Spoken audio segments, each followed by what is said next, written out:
This is one of the most neglected small hatchbacks in South Africa, the Mazda 2. Mazda has decided to become a premium brand, and that is the reason why some of these cars in terms of price will dive deeper into your pockets. The Mazda 2 is one of those small hatchbacks you'll enjoy driving. All thanks to CMH Mazda Hatfield Pretoria.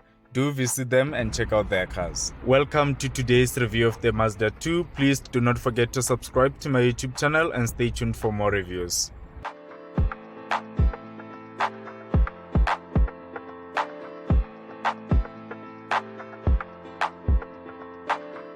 In today's video, I will be taking you through the three trims that the Mazda 2 comes in. The first one is the Mazda 2 Active, which is the entry level, followed by the Mazda 2 Dynamic, which is a mid-spec, and lastly Mazda 2 Individual, which is the top of the range. In today's video, I'm simply going to start with the pricing of this car. So the Mazda 2 Active starts from 321,500 rands. And the Active is only available in a manual transmission. So if you want an automatic transmission, you have to go for the Dynamic or Individual. The Mazda 2 Dynamic is available in both a manual and automatic transmission. The starting price of the Mazda 2 Dynamic is 351,200 rands. This price is for the manual derivative of the Mazda 2 Dynamic, and the automatic one will most definitely come with a slightly higher price. The top of the range Mazda 2 Individual is only available in an automatic transmission, and it will cost you 417,300 rands.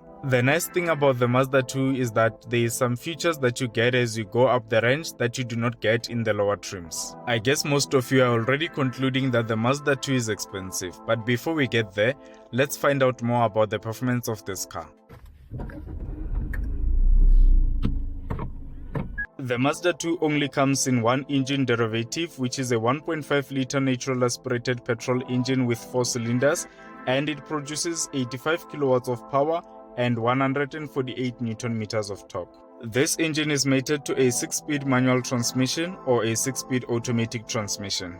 For a car in this segment, this is most definitely sufficient. It may not be better than a Polo TSI, but it is most definitely better than a Kia Rio, even though it is discontinued. In terms of fuel consumption, Mazda claims a fuel efficiency of 6 liters per 100 kilometers, and this is most definitely possible to achieve. The Mazda 2 is good with performance, and the reason I'm saying this is because the power figures are almost the same as those of the Ballad. Coming back to the pricing of the Mazda 2, I wouldn't say this car is expensive, and this is my reason. The Mazda 2 is in segment B, and it competes with cars such as Peugeot 208, Polo TSI, and the Kia Rio. The Mazda 2 performs much better than the Kia Rio and the Peugeot 208, or rather the Opel Corsa. In my view, this is a good competition for the Polo TSI. But there is something that the Mazda 2 does not get right, which is space. The Mazda 2 is small in size, therefore space is compromised. Coming to the front design of the Mazda 2, there's some features that are going to help you differentiate the Active, Dynamic, as well as the Individual. The first one is the front grille. In the Active and Dynamic, you get a closed-off grille.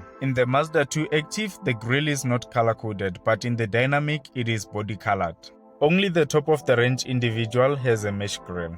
The second feature that will help you differentiate the trims is the tech that is integrated into the front grille of this car. In the Active, it is just black, but in the Dynamic, it comes as yellow. In the top of the range Individual, it is red. The nice thing about the Mazda 2 is that you get LED headlights across the range. Coming to the side profile, it will be very easy to notice the Mazda 2 Active. It comes with these 15 inches steel wheels. You get 15 inches alloy wheels in the Dynamic, of which I think they should have put these alloy wheels in the Active as well. And then you get the dual tone alloy wheels 16 inches in the top of the range Individual. And the Individual also comes with this carbon-like roof. The Mazda 2 Active and Dynamic come with body-colored side mirrors. In the Mazda 2, you'll get 255 liters of boot capacity. That is not a lot as compared to some of its competitors. You'll also get a biscuit space saver spare wheel. I can't even remember when was the last time I checked my spare wheel. At the back seat, space is a problem. There is no sufficient legroom, so your passengers may not sit comfortably unless you put children at the back. Fabric seats are a problem, more especially if you've got kids. It is very difficult to keep them clean. In the active and dynamic, you'll only get these fabric seats, but in the individual, you get a combination of leather and cloth. One thing that I'm not impressed about is that the Mazda 2 does not come with a front center armrest, and you do not even have an option to fit it in. This is the dashboard layout, and I like how everything is well integrated. The Active does not come with this 7-inch display screen, but it comes with a Bluetooth hands-free system. The Mazda 2 Active comes with a multifunction steering wheel with audio controls, keyless entry, a push-to-start ignition, and electric windows. In the Mazda 2 Dynamic, you'll get 2 USB ports, a 7-inch display screen, which can connect to Apple CarPlay and Android Auto. You'll also get cruise control and the Mazda Connect system. It is only the top-of-the-range Mazda 2 individual that comes with a reverse camera, rain-sensing wipers, wireless charging, and heads-up display.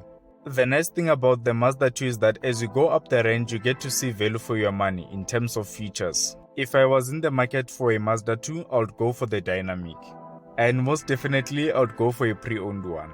Coming to safety, ABS comes as standard across the range, and you get 2 airbags in the Active and 6 airbags in the Dynamic and individual. Rear park distance control sensors are only available in the top-of-the-range individual. The 7-inch display screen you're seeing here is not touchscreen, and you have to use a rotary dial to control the functions on it. The Mazda 2 drives very well. I've actually enjoyed driving this car. And one thing is that the 85 kilowatts is raw power, it's not boosted by turbos. So this is basically power that comes straight from the engine. The automatic variants come with a sport mode, and you'll definitely enjoy driving this car on a sport mode. Now let's give a verdict if whether this car is priced properly or not. So I'm basically going to compare this car to the Hyundai i20, and I can definitely say that there will be more value of buying a Mazda 2 as opposed to the Hyundai i20. The entry-level Hyundai i20 starts from 309,900 rands. So this is an i20 coming with a 1.2 natural aspirated engine, producing 61 kilowatts of power and 114.7 Newton meters of torque. Now the entry-level Mazda 2 Active comes with a 1.5-liter natural aspirated engine producing 85 kilowatts and 148 Newton meters of torque. I guess now we can all see that the Mazda 2 is not really that expensive. So if you are interested in buying a Mazda 2, just go for it, don't even think twice. Guys, please do not forget to subscribe to my YouTube channel if you have not subscribed, and all thanks to all those that have already subscribed. As Mr. How Much says, support local YouTube guys, it is the right thing to do. That guy inspires me, guys.